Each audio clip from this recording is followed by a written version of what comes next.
Hi everyone. Sorry about the delay between updates, but there hasn't really been a lot to update you on. But now there's a lot after today.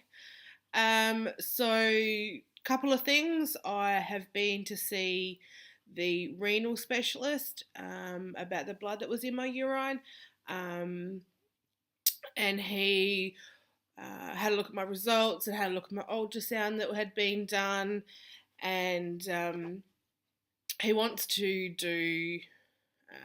So I found out today he wants to do a little procedure where they put a camera up my bladder and have a look around. I'm not so keen on that, to say the least.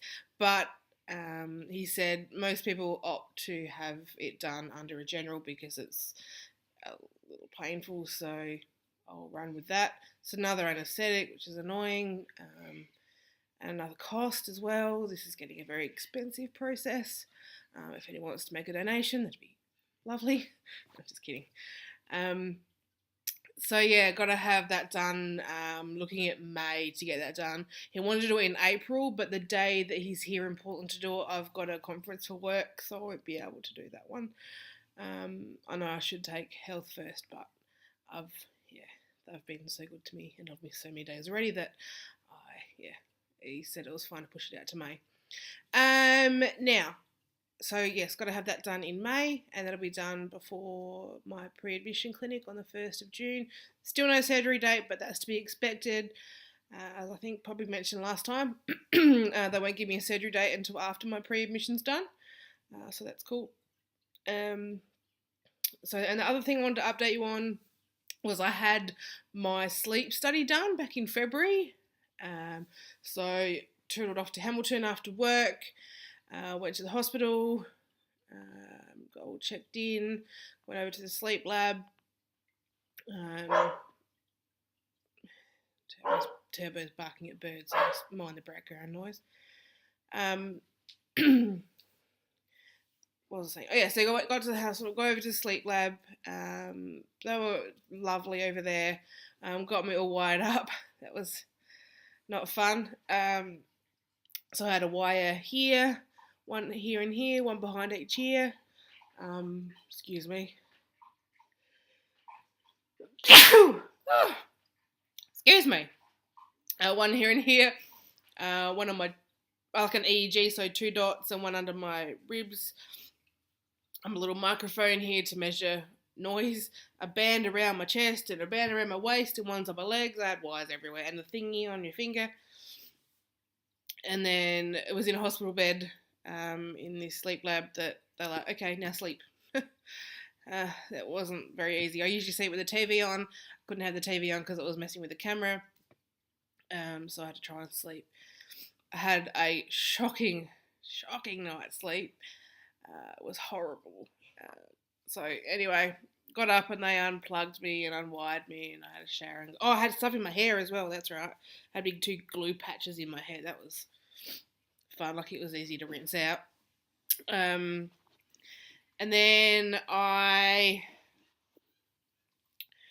got up to work, and I was so tired. I had a horrible night's sleep. So tired. I lasted till about midday, and I said, I'm sorry girls, I'm going to have to go and have a nap. So I disappeared and went and had a nap on the couch in the lunchroom for a while, which was, good. And then I had the best sleep I've ever had in a long time that night. So today I got my results for that sleep study. I was expecting 2 things. Either they had enough evidence and all was good, or they didn't have enough evidence and I had to do it again. So they did have enough evidence, and I did get enough sleep. However, it wasn't the news I was expecting. It wasn't fine. So I now have severe obstructive sleep apnea, which means that my airway gets obstructed when I sleep, when I relax, and excuse me. So I need to go on a CPAP machine when I sleep, one of those mask things, which I'm not too keen about. But it's got to be done. It's, as I said, it's probably only going to be temporary. When I have my surgery and drop all this weight, then it should be done, because it's just the extra weight that I've got around my neck that's causing the trouble, more than likely anyway. So I went over to Warrnambool for, I had lung function test done as well. That was weird, but okay, weird. But those results weren't too bad. So yeah, I had a lung function test, saw my respiratory specialist, and he said, "Yep, you've got that in it," and showed me all the things. So I hold my breath or have an obstruction every minute. So it was 60 times an hour that I'm holding. The longest one was 34 seconds that I wasn't breathing for, which is kind of scary. And he said it's probably why you wake up very unrefreshed, get very tired. So he said it's probably going to be, a good thing to get these fixed up. So went straight over and saw the CPAP lady. So CPAP is continuous pulmonary airway pressure. Don't quote me on that. So it's a little gadget, the little motor thing that sits next to my bed, and I put this mask over my face, so that I have a 2-month trial with this machine, and then I have to buy one. More expensive stuff. Again, if you want to make any donations, please let me know. So I've got this couple of masks to try. Usually they send you back to the sleep lab to have it fitted and tested. Excuse my nose running. That is disgusting. Usually they send you back to the sleep lab, and he said, because you slept so horribly, we'll send you home with a machine that auto senses and takes data. So you've got to come back in 2 weeks for them to check that data on what pressures you're needing, and then they'll set it up for what I need and make sure it's fitting good and all that sort of stuff. So I've got the machine, I've got a couple of masks, one that just goes over my nose, but with obviously my sneezing and runny nose, which is gross. I'm probably sleeping with breathing through my mouth at the moment, so therefore I've got a full over nose and mouth mask to wear and try. So I think I'll start with that one tonight, see how I go.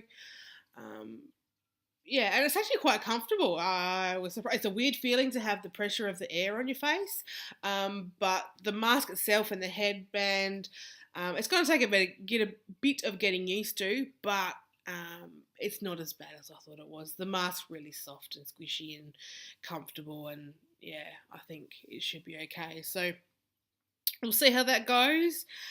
So I go back in 2 weeks to see how it's all going and take my little SD card back with all the data on it. It also records how many times the machine needed to give you a boost. So yeah, it's got a little SD card in it that records it all. So I'll take that back with me in 2 weeks and see how I go.